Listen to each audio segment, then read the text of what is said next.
News ప్రజల కోసం ప్రశ్నించే కొంతురాయి. నేను మీ సాయిస్తారంగ శెట్టి. ముందుగా ఈ రోజు హెడ్లైన్స్ కు స్వాగతం.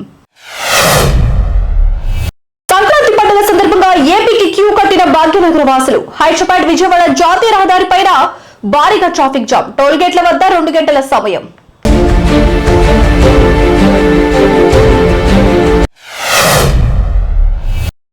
ఇంద్రకీలాద్రిపై భక్తులకు కరెంట్ షాక్. కనకదుర్గమ్మ గుడిలో మరో నిర్లక్ష్యం అంటూ భక్తుల ఆగ్రహం. విజయవాడ ఇంద్రకీలాద్రి ఉచిత ప్రసాద వితరణ కేంద్రం దగ్గర భక్తులకు కరెంట్ షాక్.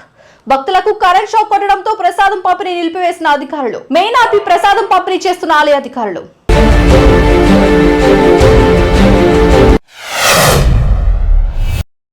తిరుమలలో పౌర సంఘం హక్కుల నేతలు అరెస్ట్. జాతీయ చిహ్నాన్ని అవమానకర రీతిలో ప్రింట్ చేసిన ఫ్లెక్సీలు ఏర్పాటు చేసిన పౌర సంఘం హక్కుల నేతలు. వారిని అరెస్ట్ చేసిన తిరుపతి ఈస్ట్ పోలీసులు. క్రాంతి చైతన్య న్యాయవాదితో పాటు ప్రింటింగ్ చేసిన వ్యక్తిని మరొకరిని అరెస్ట్ చేసిన ఈస్ట్ పోలీసులు.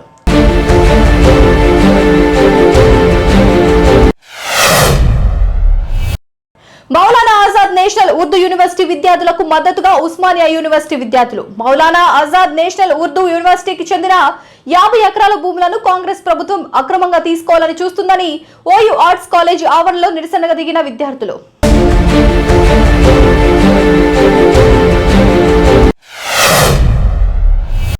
ఉప్పల్ క్రాస్ రోడ్ వద్ద బస్సు కోసం జనం ఇక్కట్లు. జనగామ బస్సు కోసం దాదాపు గంటన్నర నుండి ఎదురుచూపులు.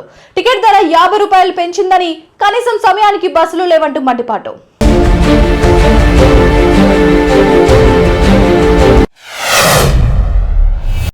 కాకినాడ జిల్లాలో పర్యటిస్తున్న ఉప ముఖ్యమంత్రి పవన్ కళ్యాణ్. గొల్లప్రోలులో సుద్దగడ్డ వాగుపై నూతన వంతెనను పరిశీలించిన పవన్ కళ్యాణ్.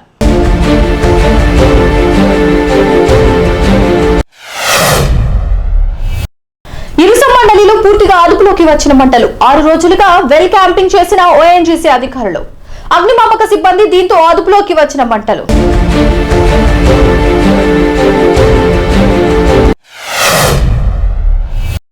రాజ్యసభ రిలీజ్ సందర్భంగా ఫ్యాన్స్ రెచ్చిపోయారు. రాయగడ్డ థియేటర్ లో బాణసంచ పేల్చడంతో స్క్రీన్ ముందున్న కాగితాలపై పడి మంటలు చెలరేగాయి. హాల్ యాజమాన్యం కొందరు ప్రేక్షకులు వెంటనే స్పందించి మంటలు ఆర్పేశారు. స్క్రీన్ సీట్లకు మంటలు తగిలి ఉంటే పెను ప్రమాదం జరిగి ఉండదని వారు తెలిపారు. సినిమా ఒక ఎంటర్టైన్మెంట్ మాత్రమేనని, ఇలాంటి చిల్లర పనులు చేయవద్దని పలువురు సూచిస్తున్నారు.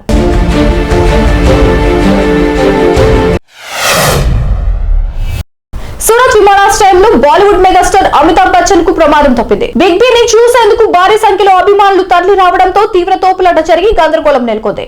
జనం అదుపు తప్పడంతో విమానాశ్రయంలోని ఒక గాజు డోర్ విరిగిపోయింది. భద్రతా సిబ్బంది పరిస్థితిని అదుపులోకి తెచ్చేందుకు శ్రమించాల్సి వచ్చింది.